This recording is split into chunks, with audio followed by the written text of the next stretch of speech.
Am I the asshole for controlling what my boyfriend eats? Throwaway because I don't want him to find this, but I'm honestly at my wit's end here. I, 23 female, have been dating my boyfriend Jake, 24 male, for 4 years. I'd say we're a happy couple overall, but lately this argument has come up that's divided us. He's always had unique tastes. Cereal with orange juice instead of milk, mayo and butter sandwiches, and raw onions have been the worst culprits. I've put up with these, as we all have our quirks, right? Well, 2 weeks ago, he started eating garlic as his midnight snack. Raw cloves of garlic. I can't share a drink with him without it reeking of garlic somehow. And kissing him? It's like shoving a clove straight in your mouth. He swears he's only eating them because he didn't want them to go to waste, and that he would stop once he finished the head of garlic, but just when I finally thought it was over, I caught him sneaking a second one into the kitchen last night when he thought I was asleep. I confronted him about his secret grocery trip this morning, and he got really defensive and denied it. I'm trying not to be a nag here, but it's really wearing on me. The garlicky aura surrounding him makes me want to avoid him at all costs, but I don't want to do that because he's my boyfriend. Am I the asshole for giving him an ultimatum of no more eating garlic? Edit for context. His diet seems healthy overall, and he goes to the gym a lot.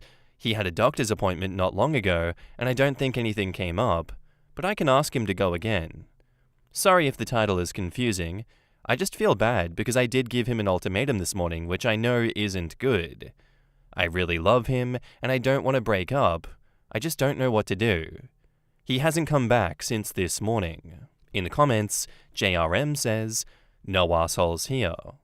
If you really can't stand the smell, you can convey that. OP says, "I tried to explain when I talked to him this morning. I told him that the other weird food combos don't really bother me, but the particular smell of this is too much. He said that I just need more time to get used to it, but it's been nearly 2 weeks already." Q from P replies, "Sorry, but the only way you'll get desensitized is if you eat the raw garlic with him. You won't get used to it just being around it long enough.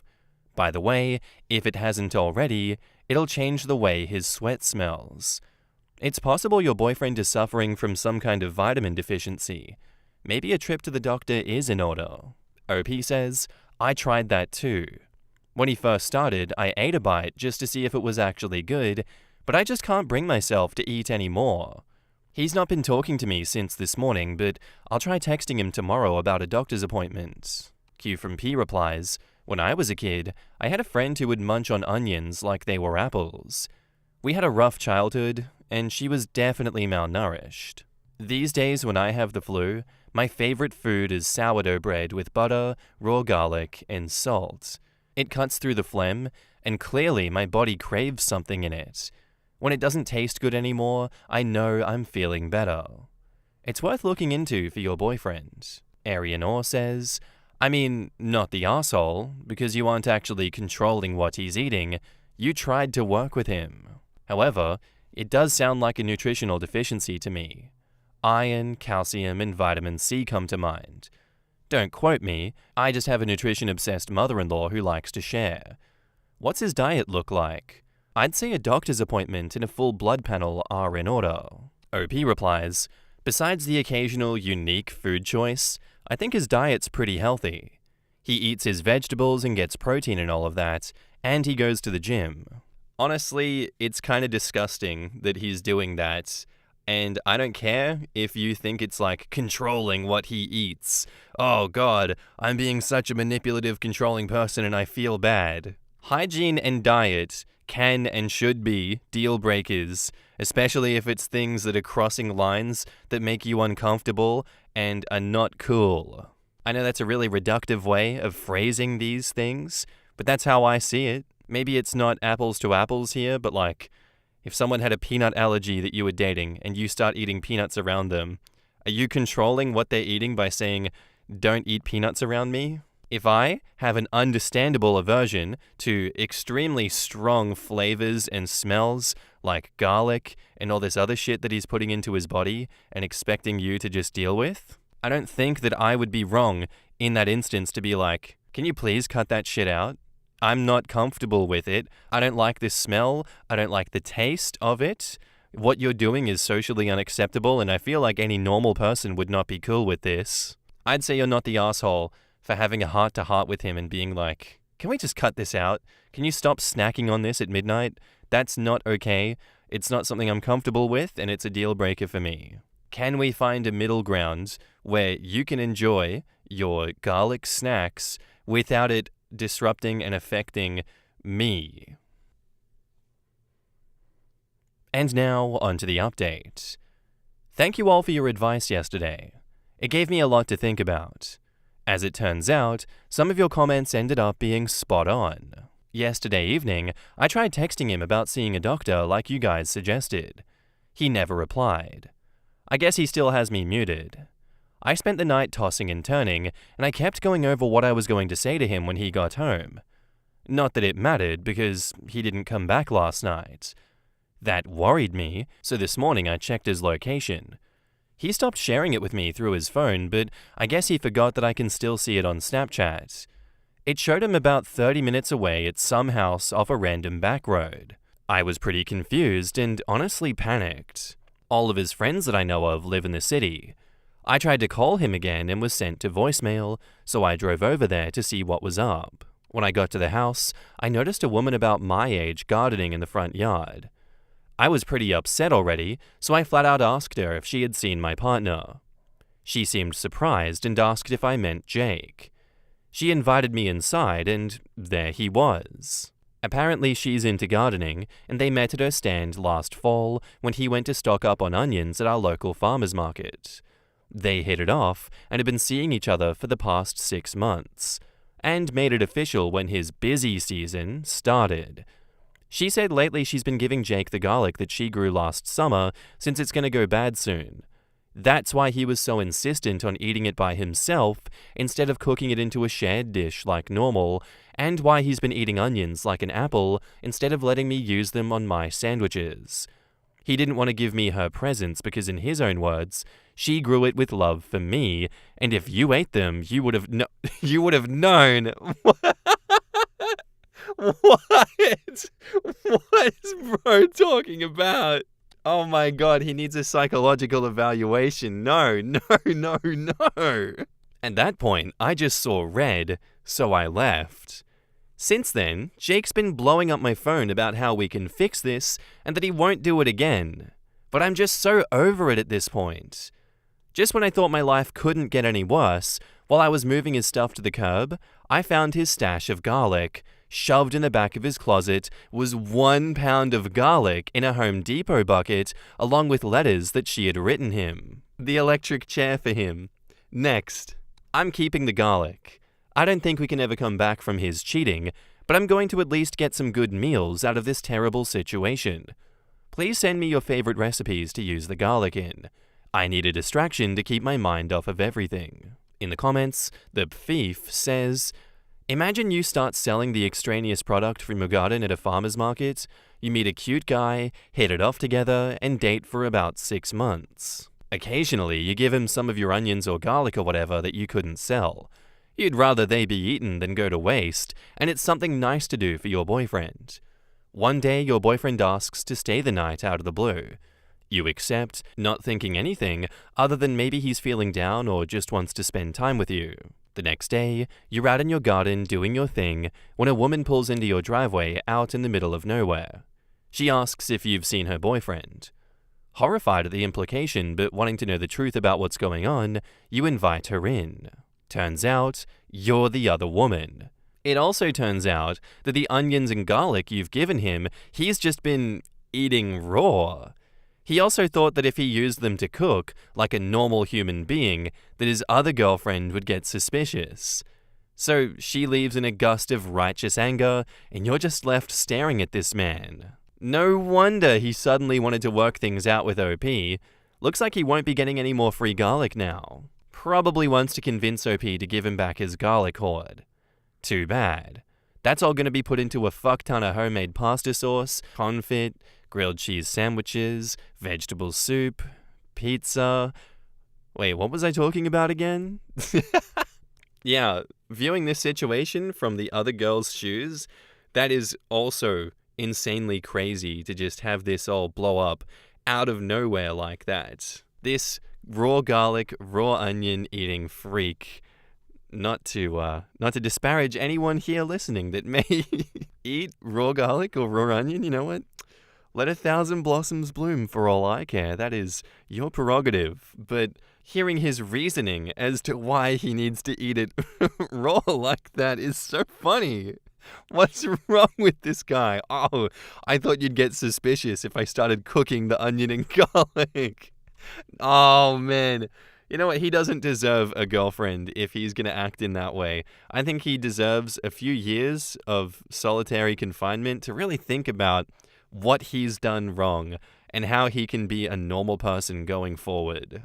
Thank you for the story, OP, and thank you for the updates. That was not at all how I expected this one to go.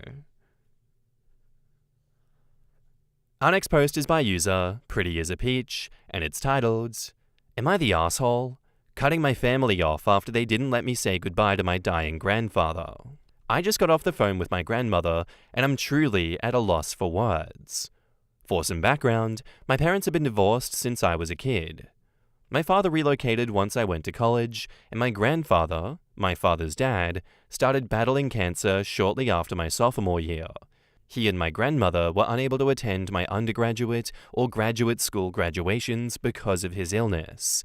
My father, on the other hand, voluntarily skipped my graduate school graduation, citing how it wasn't that important because he already saw me walk across that stage once. This, coupled with years of emotional abuse and neglect, led me to the decision to go low contact to no contact with my father about 2 years ago. While my relationship with him has been strained, I tried my best to maintain a connection to my grandparents despite the several state divide between us. My grandfather was a man of few words, but our conversations were always genuine. The last time I remember seeing my grandfather in person, which was before the stuff with my dad happened, he gave me a big hug before going to the airport, a kiss on the cheek, and told me he loved me. I would call multiple times a month checking in, asking about their well-beings, and would sometimes hear my grandfather listening in on the other end of the line. Each time I would ask my grandmother if I could speak to him, and she would make up some reason as to why he couldn't come to the phone. She kept me up to date to his treatments, and I knew things were getting bad last summer.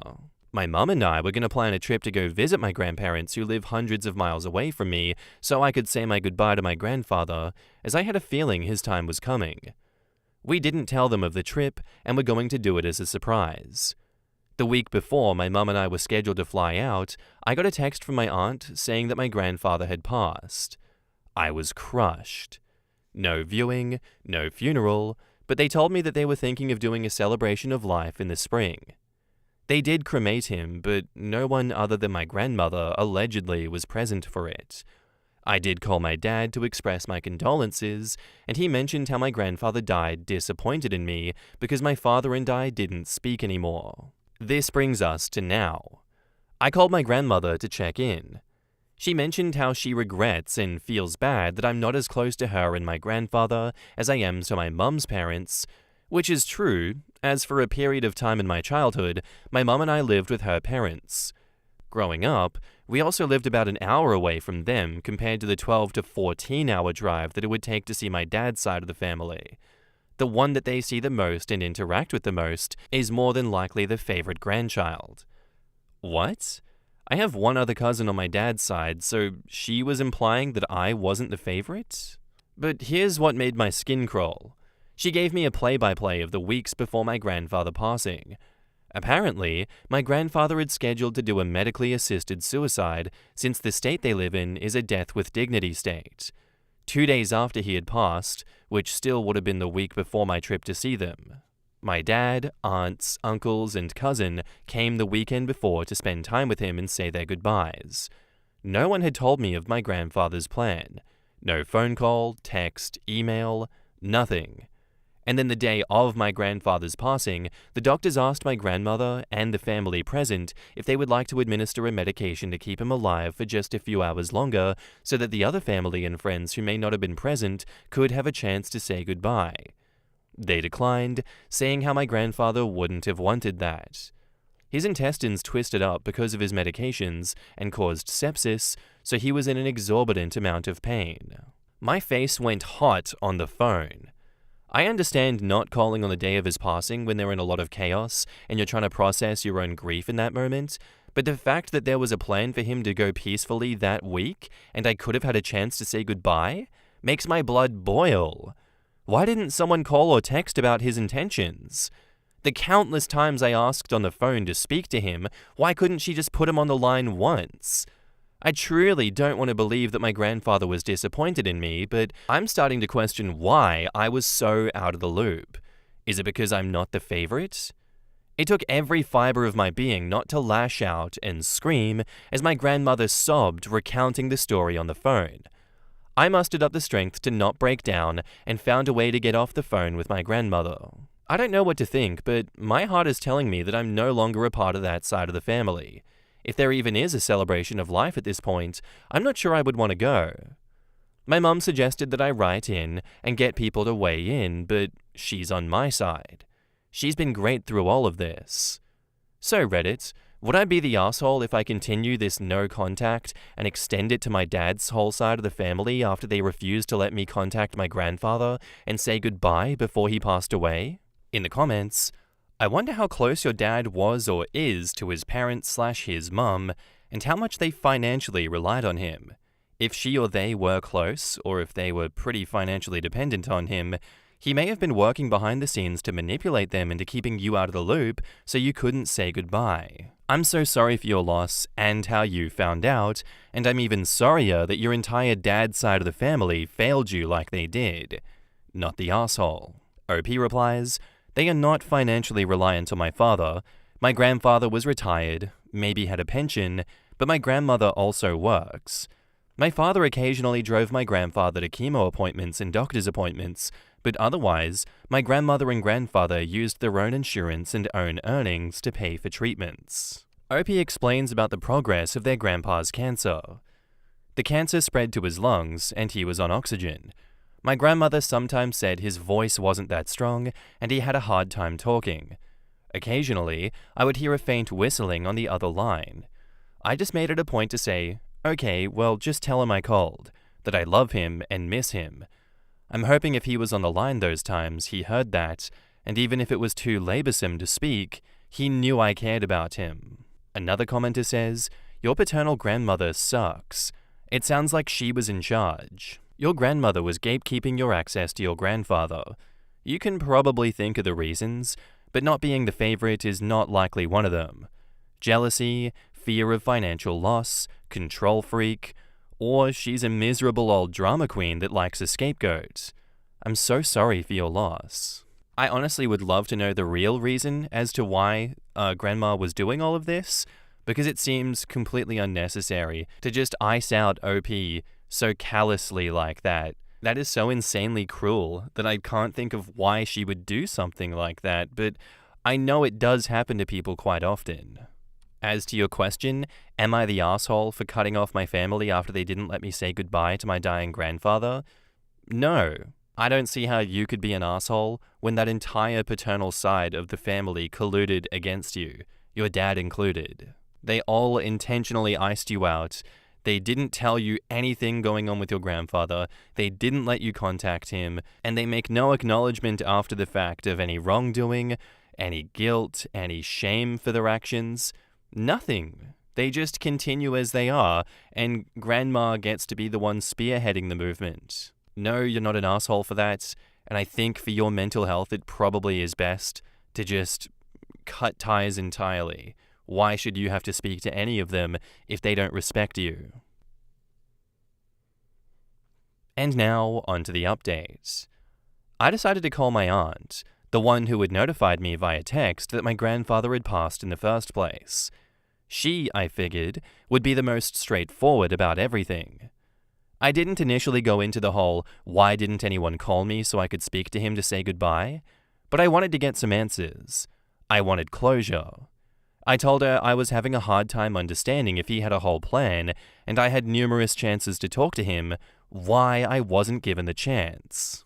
First, She let me know that she and seemingly her other siblings, including my dad, didn't know about my grandfather's wishes for a medically assisted death with dignity until after he passed. She was consumed with her own grief of losing a father that she or anyone had the space to call me as they were still trying to process their own emotions regarding his death. Up until the very end, he wasn't thinking about anyone but himself. He was a very selfish man, she said. As far as the whole grandfather died disappointed in you, she vehemently denied it and apologized for my father's ignorance. She validated my feelings, but questioned how much better it would have felt for me to say my goodbyes. I can't say for certain if it would or wouldn't, but I can speak to how I feel, and it sucks. My aunt insisted that I didn't have that strong of a connection to him, and compared my relationship to the one that she had with him and my grandmother did. Realistically, how much a part of your life was he? I wouldn't let somebody that didn't have that much of an impact on your life while he was alive have an impact on your life now that he's gone. I would certainly hope that my relationship with my grandfather is different than my grandmother had with her life partner. My aunt then said that I didn't need validation from my dad's side of the family with all that I accomplished in my life, but she's here if I need to talk. I'm still not sure how to move forward, but I've been journaling, per the recommendation of my therapist, specifically writing about my grandfather and I's relationship, and the relationship with my father has been helping me navigate my emotions, seeing it written in words. We're also adding more grief counseling topics into our sessions, so there's that. That's all I have for now. I guess be on the lookout if I ever publish a memoir. Thank you for your advice and words of wisdom. If there are any further updates, I'll be sure to share. In the comments, no assholes here. She's right. It was on your parents to call you. Everybody else would rightfully assume that they would call you. And she's right with this. You can't be that close with your grandpa, or you would have had that same info that they had. When did you last talk to him? OP says, the last time I spoke to my grandfather on the phone was right after the graduate school graduation he couldn't attend because of his health. He and I used to chat frequently. I'd call at least twice a month to check in on his condition over the next year and a half after my graduation and the fight with my dad. My grandmother wouldn't let me talk to grandfather. Walk away. Nothing she said made sense. She was too devastated to call you, but he was such a monster? How much could it possibly mean to you? That's not her decision to make. Your dad with the disappointment comment, thinking about himself, utterly selfish, but he forewent the week of last respects? Why wait the week then? There's a lot of toxic bull over that side. Skip it. And now, onto the latest update. After the conversations with my grandmother and my aunt, things have gone relatively quiet on their end. I moved states closer to home for a new job and had just been settling in the last couple of months since my original post. Fast forward to a few days ago, a colleague and I were looking at obituaries at some cold cases. We like true crime shows and podcasts, and I recommended Clues. One obituary that we came across in a case that caught our eye was relatively short, which my coworker said that he had never seen one with so little in it. I thought about my grandfather's obituary and said that my grandfather's was similar. I went to Google his to show my coworker, but to my surprise, I couldn't find it. I know my grandfather's first, middle, and last name, date of birth, date of death, the funeral home that he was cremated in, etc. We both thought that it was weird, and I just tried to brush it off. But when I got home that night, I began digging through the obituaries on the funeral home's website and newspaper articles in his town online. Nothing. It's like my grandfather's death never happened. Now, after several conversations with the funeral home, I can confirm Dad's family took my name off the obituary. My grandfather is now listed as being survived by one grandchild, my cousin. Not only that, but someone in the family asked for it to be taken off the website, which is why I couldn't find it. I don't know when they did this, as the funeral home didn't divulge, but I do know that because I'm not listed as the direct next of kin, I can't change it back. A picture of him and I from when I was 2/3 is literally hanging in my living room. I'm at a loss for words.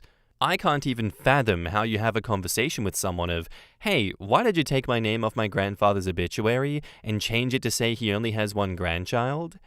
I don't even think it's worth expressing to them how deeply hurtful this is.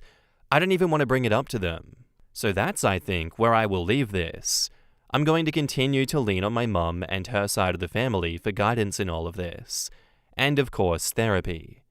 Thank you to everyone for your encouragement, love, and support during this time. I really appreciate it. In the comments, Mental Freedom says, this story gets more weird by the update. They had the obituary amended to remove OP and then removed altogether? I suspect they was OP's father, who resents OP for reducing contact with him. He probably roped OP's grandmother into his bullshit. It's 100% the dad, and the whole family is just unquestioningly following it. I had a family member that was that petty. She intentionally delayed the obituary and suppressed information about the funeral of her husband so that we wouldn't find out and attend. Made sure to exclude us from the obituary as well. Then, when she died, she made prior arrangements with the funeral home to not release her obituary until well after her funeral.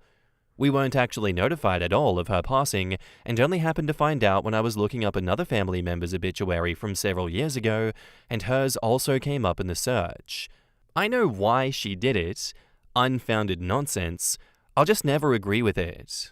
Makes me wonder if they were actively trying to cut the grandchild out of the will. I mean, Grandma and his father and his aunt are still alive, and Grandpa died of cancer in presumably the US. So I can't imagine there's much, if anything, for him to inherit.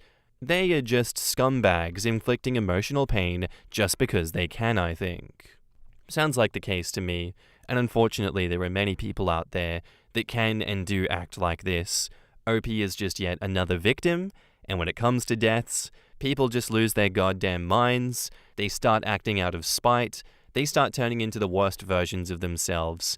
And this seems to be just another version of that coming to light. I hate it. I hate seeing things like this happening because it makes no sense and it just does so much damage to people that are grieving, and now their final memories of this person that meant so much to them are tainted by the disgusting actions of others that seek to harm them. I'm sorry, OP, that they did this to you. I would still go ahead with cutting them out of your life as much as possible, because these people are not good for you. Thank you for sharing your story with us. Anyway, guys, that's where I'm going to end today's episode. I do hope you enjoyed. If you did, let me know what you thought of it in the comments down below, and I'll see you in the next one. Bye.